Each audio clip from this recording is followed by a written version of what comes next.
Assalamualaikum warahmatullahi wabarakatuh. Saya Ratna Lizariani Hapsah dari Prodi S1 Gizi akan mempresentasikan ketahanan nasional dalam kasus perdagangan orang atau trafficking.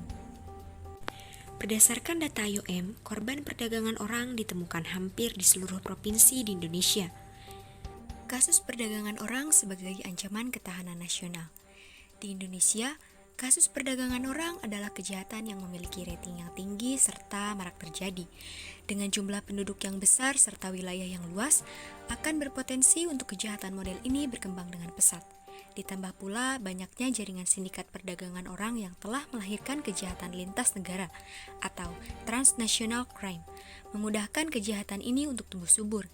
Kasus ini adalah ancaman besar bagi ketahanan nasional bangsa. Kita sering melihat dan mendengar di berita mengenai pekerjaan yang terjebak dalam kondisi kerja yang eksploitatif. Sektor pekerjaan yang seringkali ditemukan dalam tindak pidana perdagangan orang, yaitu perikanan tangkap, pertambangan, jasa dan hiburan, dan pariwisata. Jenis-jenis eksploitasi yaitu eksploitasi tenaga kerja, eksploitasi seksual, pengambilan organ tubuh, penjualan anak atau adopsi ilegal.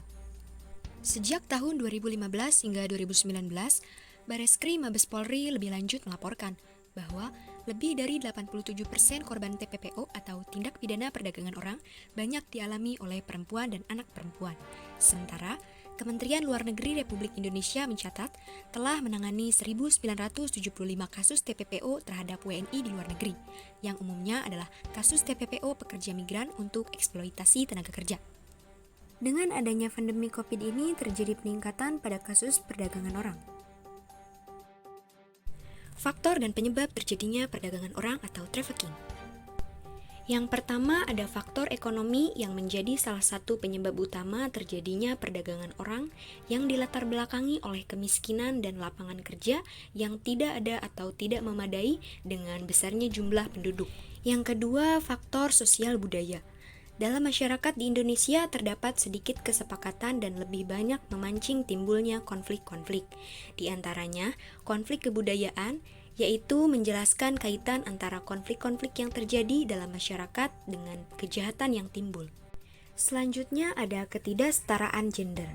Nilai sosial budaya patriarki yang masih kuat menempatkan laki-laki dan perempuan pada kedudukan dan peran yang berbeda dan tidak setara. Dengan adanya ketimpangan gender di dalam masyarakat menyebabkan banyak terjadinya kasus-kasus kekerasan dalam rumah tangga. Di samping itu, juga karena adanya faktor pendidikan menyebabkan terabaikannya kebutuhan pendidikan bagi anak perempuan.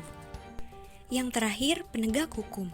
Kurangnya penegakan hukum di Indonesia terutama dalam mengadili pelaku perdagangan orang, termasuk pemilik, pengelola, perusahaan tenaga kerja, merupakan celah hukum yang menguntungkan para trafficker. Solusinya memberi pengetahuan dengan sosialisasi atau lebih tepatnya penanaman pemahaman kepada masyarakat mengenai trafficking dan segala dampaknya perlu dilakukan sedemikian rupa.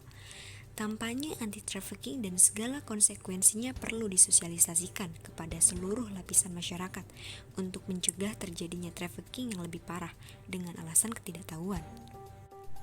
Perlu ditingkatkannya kembali kerjasama.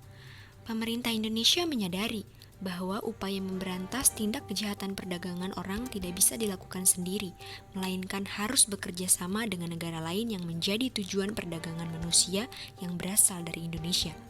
Seperti terdapat dalam Ketentuan Perundang-undangan Nomor 21 Tahun 2007 tentang tindak pidana perdagangan orang. Solusi lainnya dalam mengatasi masalah perdagangan orang ini adalah peran media. Media dapat menjadi alat yang efektif dalam membangun kepedulian masyarakat.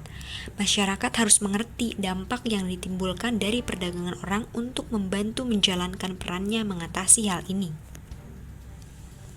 Penguatan masyarakat dalam kasus ini juga menjadi unsur dasar yang sangat penting, karena bagaimanapun juga masyarakat merupakan korban dari tindakan ini. Oleh karena itu, partisipasi warga sangat dibutuhkan guna memastikan kebijakan pemerintah dalam mengatasi perdagangan orang sampai di tingkat implementasi lapangan. Sekian presentasi dari saya. Assalamualaikum warahmatullahi wabarakatuh.